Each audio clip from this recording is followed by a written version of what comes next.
धुळे शहरामधील विविध मालमत्ता धारकांची 100 कोटी रुपयांची थकबाकी। शास्ती माफ करण्याच्या निर्णयामुळे महानगरपालिकेमध्ये मालमत्ता कराची थकबाकी भरण्यासाठी नागरिकांची झुंबड। अहिल्यानगरच्या देहरे गावामध्ये ग्रामपंचायतीच्या जागेवरती मुस्लिम समाजाकडून करण्यात आलेलं पक्क अतिक्रमण काढलं। ग्रामपंचायतीच्या जागेवरती अनधिकृतपणे घरं बांधण्यात आली होती। हिंदू संघटनांच्या आंदोलनानंतर प्रशासनाची कारवाई। भारतरत्न डॉक्टर एपीजे अब्दुल कलाम प्रज्ञाशोध परीक्षा उत्तीर्ण झालेले 47 विद्यार्थी इस्रो इथे अभ्यास दौऱ्यासाठी। सिंधुदुर्ग जिल्हा परिषद मुख्य कार्यकारी अधिकारी रवींद्र खेबुडकर यांनी विद्यार्थ्यांना मार्गदर्शन केलंय। वर्ध्यामध्ये जिल्हा परिषदेसमोर विदर्भ माध्यमिक शिक्षक संघाच्या वतीनं धरणं आंदोलन। जुन्या पेन्शनच्या मागणीसह संच मान्यतेचा शासन निर्णय रद्द करण्याची कर्मचाऱ्यांची मागणी आहे।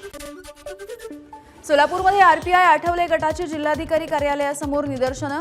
बिहारच्या बुद्धगया इथल्या महाबोधी विहार बौद्ध समाजाच्या ताब्यात देण्याच्या मागणीसाठी आंदोलन।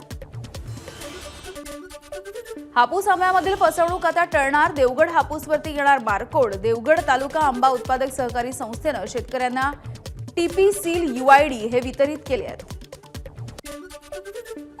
नाशिकमध्ये साधुग्राम इथे जे आखाडे तयार केले जाणार आहेत ती शेतकऱ्यांची जागा आहे।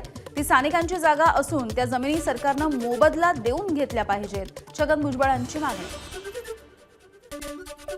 हिंगोलीच्या कृषी उत्पन्न बाजार समितीमध्ये मोठ्या प्रमाणावरती तूर विक्रीसाठी दाखल। तुरीला मिळाला 6,000 ते 7,300 रुपये प्रति क्विंटलचा भाव। शेतकऱ्यांचं समाधान।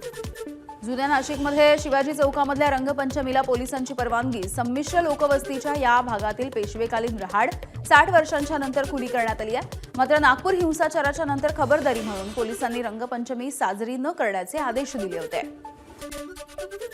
वेरूळमध्ये मालोजी राजांच्या गडीवरती शहाजीराजे भोसले यांची जयंती साजरी करण्यात आली। शहाजीराजे भोसले यांना मानवंदना अर्पण करण्यात आली। यावेळेला मनोज जरांगे आणि इतर नेते सुद्धा उपस्थित होते। कोकणामधील शिमगोत्सवाचं मुख्य आकर्षण असलेल्या पालखी सोहळ्यांना सुरुवात। राजापूरमधील केळवली गावामध्ये नवसा देवी मंदिरामध्ये शिमगोत्सवाचा सोहळा। मुंबईतून गावी आलेल्या चाकरमान्यांनी पालखीला नाचवत शिमगोत्सव साजरा केलाय। एबीपी माझा, उघडा डोळे बघा नीट।